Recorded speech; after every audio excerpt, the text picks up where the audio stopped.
श्री गणेशाय नमः। एक दिन महाराज युधिष्ठिर ने भगवान से कहा कि हे प्रभु, कोई ऐसा उत्तम व्रत बताइए जिसके प्रभाव से मनुष्यों के सांसारिक दुख क्लेश दूर होकर वे पुत्र एवं पौत्रवान हो। यह सुनकर भगवान बोले, हे राजन जन, तुमने बड़ा ही उत्तम प्रश्न किया है। मैं तुमको एक पौराणिक इतिहास सुनाता हूँ, ध्यानपूर्वक सुनो। एक समय श्री लोमश ऋषि ब्रजराज की मथुरापुरी में वसुदेव देवकी के घर गए।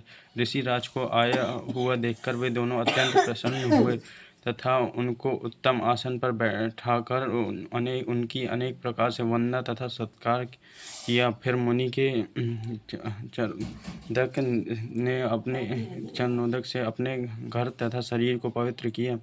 मुनि प्रसन्न होकर उनको कथा सुनाने लगे।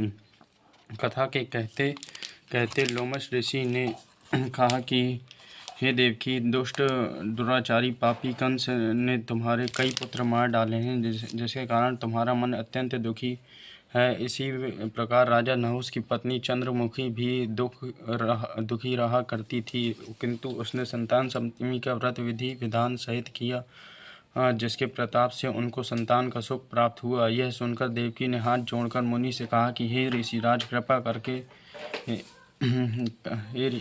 हे ऋषिराज, कृपा करके के रानी चंद्रमुखी का संपूर्ण वृतांत तथा इस व्रत का विधान विस्तार सहित मुझे बतलाइए, जिससे मैं भी इस दुख से छुटकारा पाऊँ। लोमश ऋषि ने कहा, हे देवकी, अयोध्या के राजा नहुष थे। उनकी पत्नी चंद्रमुखी अत्यंत सुंदरी थी।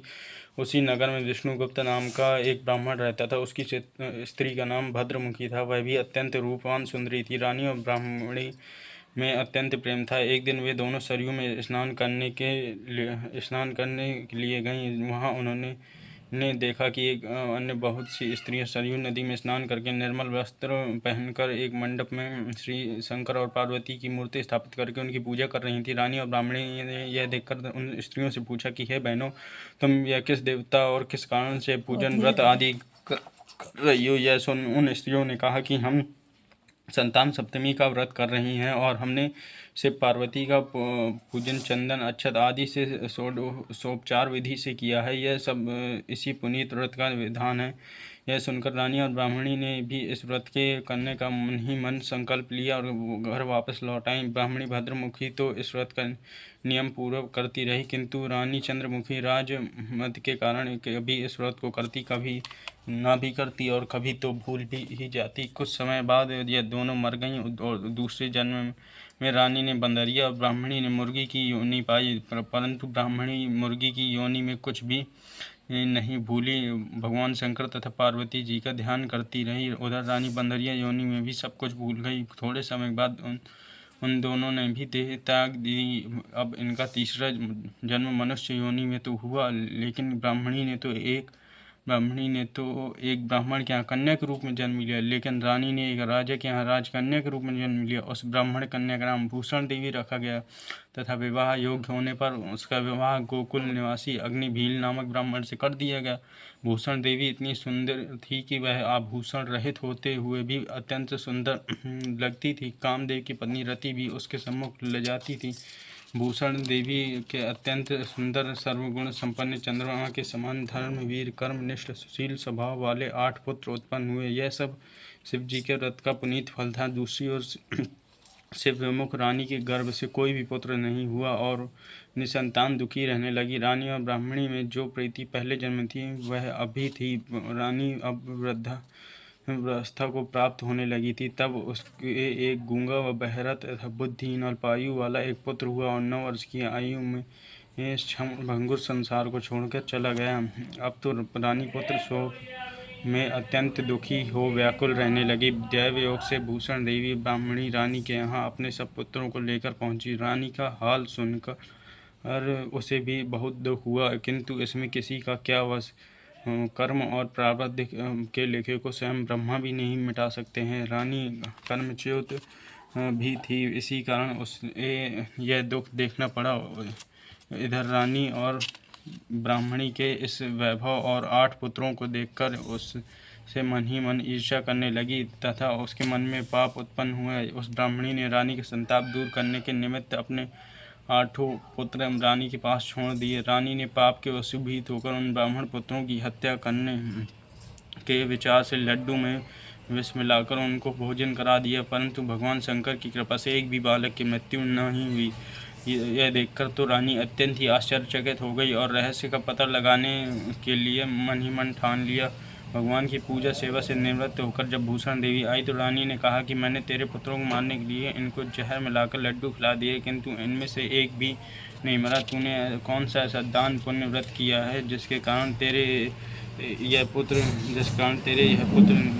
भी नहीं मरे और तू नित्य मेरे सुख तू नित्य नए सुख भोग रही है। तू बड़ी सौभाग्यवती है। इन सब का वेद तू मुझे निष्कपट होकर समझा दे, मैं तेरी बड़ी ऋणी रहूँगी। रानी के ऐसे दीन वचन सुनकर भूषण ब्राह्मणी कहने लगी, हे रानी सुनो, मैं तुमको 3 जन्म का हाल कहती हूँ, सो ध्यानपूर्वक सुनना। मैं बता रही हूँ तुम्हें। पहले जन्म में तुम राजा नहुस की पत्नी थी और तुम्हारा नाम चंद्रमुखी था, मेरा नाम भद्रमुखी था और मैं ब्राह्मणी थी। तुम अयोध्या में रहते थे और मेरी तुम्हारी बड़ी प्रीति थी। एक दिन तुम दोनों सरयू नदी में स्नान करने गई और दूसरी स्त्रियों को संतान सप्तमी का उपवास शिव जी का पूजन अर्चन करते देखकर तुमने भी उस उत्तम व्रत को करने की प्रतिज्ञा की थी। तुम तो राजमत के कारण सब भूल गई, किंतु और झूठ बोलने का तुमको दोष लगा, जिसे तुम आज भी भोग रही हो।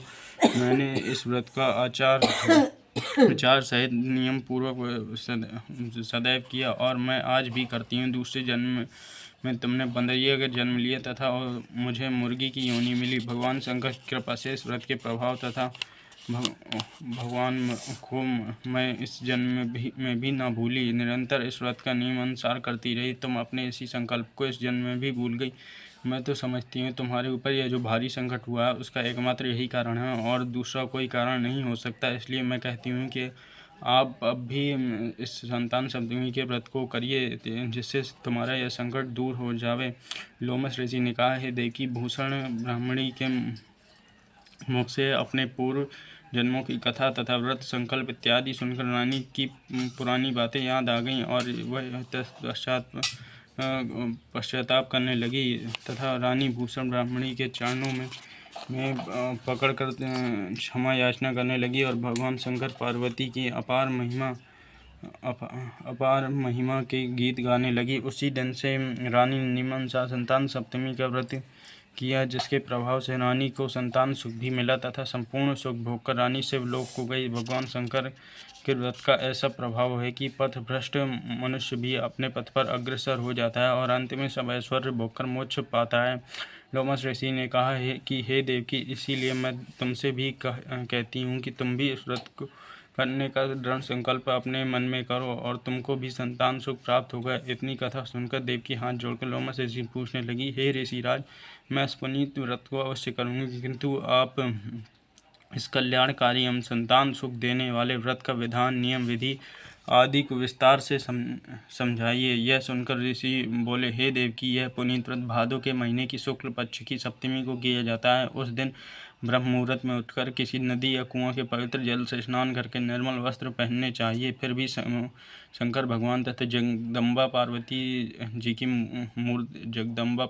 जी की मूर्ति की स्थापना करें। इन प्रतिमाओं के सम्मुख सोने चांदी के तारों का या रेशम का एक गंडा बनवाएं। उस गंडे में 7 गांठें लगानी चाहिए। इस गंडे की धूप दीप अष्टगंध से पूजा करके अपने हाथ में और शंकर से अपनी कामना सफल होने की शुद्ध भाव से प्रार्थना करें। तदनंतर 7 पुआ बनाकर भगवान का भोग लगावें और साथ ही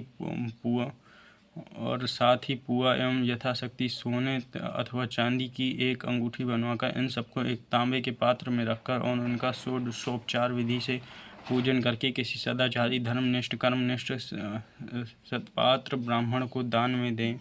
वे उसके पश्चात 7 पुआ ही स्वयं प्रसाद के रूप में ग्रहण करें। इस प्रकार इस व्रत का पारायण करना चाहिए प्रति मास की शुक्ल पक्ष की सप्तमी के दिन। हे देवकी, यदि इस व्रत को इस प्रकार नियम पूर्वक करें तो समस्त पाप नष्ट हो जाते हैं और सौभाग्यशाली संतान उत्पन्न होती है तथा अंत में शिवलोक की प्राप्ति होती है। हे देवकी, मैंने तुमको सप्तमी के व्रत का संपूर्ण विधान विस्तार सहित वर्णन कर दिया है। उसको अब तुम नियम पूर्वक करो, जिससे तुमको उत्तम संतान प्राप्त होगी। इतनी कथा कहकर भगवान तुमको उत्तम संतान देंगे। इतनी कथा कहकर भगवान आनंद कंद श्री कृष्ण ने धर्मात्मा युधिष्ठिर से कहा कि श्री लोमश ऋषि इस प्रकार हमारी माता को शिक्षा देकर चले गए। ऋषि के कथनानुसार हमारी माता देवकी ने इस व्रत को नियमानुसार किया, जिसके प्रभाव से हम उत्पन्न हुए। यह व्रत विशेष रूप से उन स्त्रियों के लिए कल्याणकारी है, परंतु पुरुषों को भी समान रूप से यह लाभदायक है। संतान सुख देने वाला, पापों को नाश करने वाला यह उत्तम व्रत है, जिसे स्वयं भी करें तथा दूसरों से भी करावें। नियम पूर्वक जो कोई इस व्रत को करता है और भगवान शंकर एवं पार्वती की सच्चे मन से आराधना करता है, वह निश्चय ही अमर यश प्राप्त करके अंत में शिवलोक को प्राप्त होता है। श्री शंकर भगवान की जय, मैया की जय।